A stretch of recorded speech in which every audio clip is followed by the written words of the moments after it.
Hey, what's up you guys? My name is Tyler Rugge. Welcome back to my YouTube channel. So today we are setting up an enclosure for my Uroplatus fimbriatus. I can't even remember if I've introduced my Uroplatus fimbriatus to my YouTube channel. I'm pretty sure I've introduced my Giganteus, but my fimbriatus I got like a while back now. He's beautiful. He has a little bit of a nub tail because he dropped his tail in shipping, unfortunately. He's still kind of working on growing that out. Other than that, he's doing great. And he just needed a bigger enclosure because he's a large gecko. What better enclosure than a 4x2x4 Zen habitat? You guys know the drill. I have an affiliate link for Zen habitat in the description below. So if you guys want to get your hands on a Zen habitat, make sure to use my link in the description. That'd be really cool. Also is a meridian. And what's really cool about the meridian line of Zen habitats is they come folded up. So you literally just have to unfold them and put some screws in, and they're pretty much put together. And what's also really cool, the moment we have all been waiting for, Zen Habitats finally came out with a black line of enclosures. You can now pre-order your very own black Zen Habitat. This might seem sort of like overkill if you look at the gecko in the enclosure. It's gonna look really small in there, kind of. But what you need to realize is, although a lot of the time during the day, they're just kind of pressed against a piece of wood and look like they don't do anything, at night when they're more active, a lot of the time they'll be jumping from branch to branch, and they need a lot of space to kind of jump from one side of the enclosure to the other without smacking their face like on the side of the enclosure. So that's why they need an enclosure that's not only quite tall but also has a decent amount of length so that they can actually leap from one end to the other. Let's freaking put this together, shall we? So for the background, I actually made this. I am so proud of it. So basically how I made this background is I took a large piece of insulation board that I found that we had, and it was broken in half, but it kind of worked out because it doesn't really matter if it's broken in half because they fit together. So I just made sure that the outer edges were cut so that it was in the right size to fit perfectly in this enclosure. And then I used a hot wire tool to carve into the foam, trying to kind of make different divots and textures. What's really great about trying to make fake rock out of foam is it does not need to look symmetrical or consistent. I was just trying to make a lot of different textures. And then at one point I took a wire brush and just scraped at the foam with a wire brush to try to make it even more textured, which you're not going to be able to tell super well until I actually go ahead and add the dry lock. So once I was satisfied with all the shapes that I made and all the textures or whatever, I went ahead and I mixed dry lock with Quickcrete to make a dark color that I wanted. I originally covered this with kind of a brownish reddish color, and then I didn't like it, so then I went over with a more black color, which I liked a lot more. So I started off by doing like the darkest color that I wanted basically, and I just completely covered it. And then I mixed up some more dry lock that was lighter colored, and I just very lightly tried to go over it so that all the textured areas would start to pop with the lighter color. And then I made an even lighter color, went over it again.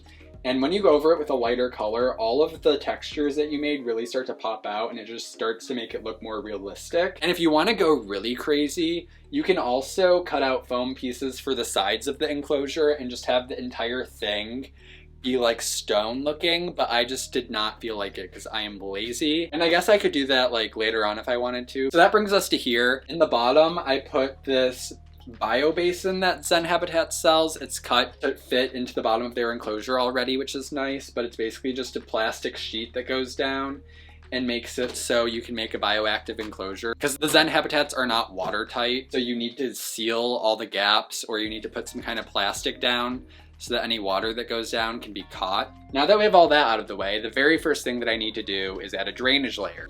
I just have a garbage bag full of leca, so and I'm putting the screen on top of the leca. So for the substrate, I'm going to be using the BioDude Terrafauna. And you can use code RUGGE10 to get 10% off your order on thebiodude.com, which will be linked down below. So the BioDude was actually nice enough to send me all kinds of supplies for this build. And because they supplied me with so much substrate, I pretty much use it in all of my enclosures.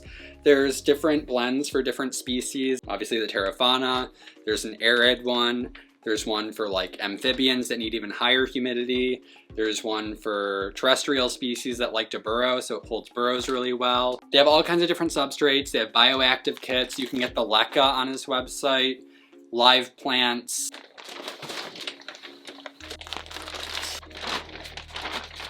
So next I'm going to be adding some sphagnum moss and some leaf litter to the soil and just kind of mixing it in there. So I would highly recommend getting sphagnum moss from the BioDude, not only because you can use code Rugge10 to get 10% off, but also because it's just such good quality sphagnum moss. I used to always get it from like Home Depot, but there would always be like a bunch of little twigs in there and it was just so small and crumbly.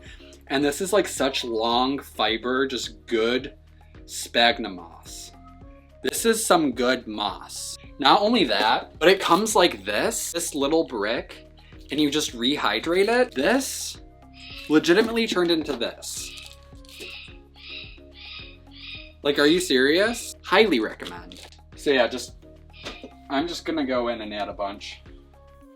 And leaf litter, which I do just have a garbage bag full of leaf litter. You can use leaf litter from outside as long as you're getting it from an area where you know they're not using like pesticides and stuff. And I would also recommend baking it or something just because you don't want like a bunch of bugs probably. So that's what I do. But the BioDude also sells leaf litter and it's already safe to use and you don't have to worry about it. Is this recording? I am so paranoid that it's just not gonna record because you have no idea how many times I've thought I was recording a YouTube video and I actually wasn't. Anyways, I just decided I'm gonna add more of this, so. I was very excited for this enclosure because I can add really big plants to it and I've never set up this is the largest bioactive enclosure I've ever set up before. So I've never been able to use a large plant. This is some sort of philodendron. Not really sure. If you know, comment below. But I also wanted to use this Schefflera, and I want to notch it and make it branch out and stuff. Almost forgot, I'm gonna add a couple of these bio shots from the BioDude. So these are basically just full of a bunch of beneficial microorganisms and nutrients for a bioactive terrarium. I definitely did not just read that off of the package. But yeah, basically for just watching a spider just crawl across the floor. Basically, bioactive enclosures, you need a lot of like beneficial organisms and microfauna in the dirt that makes it bioactive, and a lot of the time this will build up over time. It's really nice to just add it straight into the enclosure and it just kind of jump starts the whole bioactive process. So then there's less waiting involved. For isopods, I'm adding a mix of Procelionides prunosus and dwarf white isopods. See some of them in there. I just grabbed a little cup from a couple of my isopod bins. And then, of course, we have springtails. Just gonna knock some out. Hello everyone, so it's been a minute. I filmed planting this tank a little while ago. I waited to do the hardscape. I kind of actually threw together like a temporary hardscape for this with wood. I went ahead and took that apart because I want to redo it.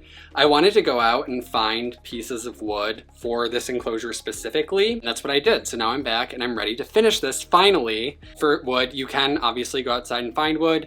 You can also buy wood like cork bark, cork rounds, stuff like that, specifically for reptiles. I do have a couple pieces of cork that I want to use for this enclosure. So Pangea was actually kind enough to send me cork bark for my Abronia cages. I think I'm going to use some for this enclosure as well. But on top of that, they provided a code for you guys to use if you want to get a discount on your cork bark, and that is TylerCork15. That will get you 15% off of your cork bark from PangeaReptile.com, which of course I'll link down below. Basically what I want to do for this enclosure is have a bunch of pieces of wood that are vertical like this, because in the wild, basically Uroplatus fimbriatus tend to spend most of their time on the trunks of trees. They like to lay flat vertically on tree trunks, and that's just kind of like how they vibe most of the time.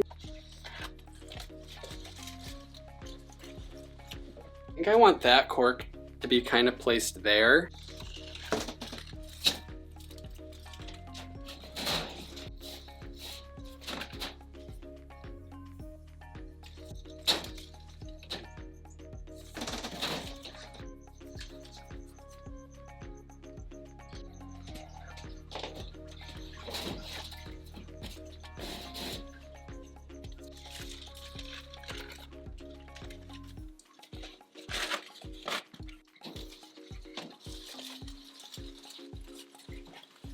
All right, so I think I kind of got it to a place where I'm happy with it.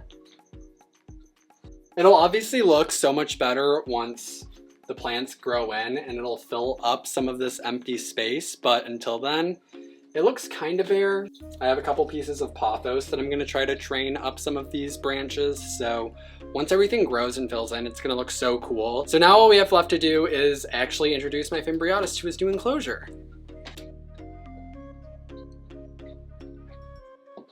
Here he is.